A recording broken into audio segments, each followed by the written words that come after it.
Welcome to Nottingham College. My name is Abad and this is our Highfield campus, and this is where all the engineering takes place. Use of renewable energy is the future.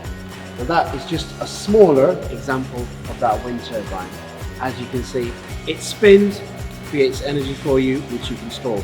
So what you're seeing here is basically what the device is doing. So this has got a motor inside it, but connected in a way so it's generating energy, and that's basically what this wind turbine does. It generates energy which we then store and then we utilize it. The other thing that I've got here is a solar power car.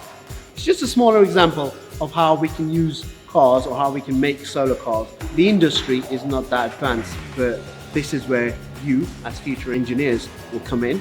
You can actually change it and turn it into a hydrogen fuel cell car. This is what students get to do in engineering. They get to experiment, they get to see what the future is going to be like, where they can learn about green energy and how we can make our future greener so this planet is better for all of us.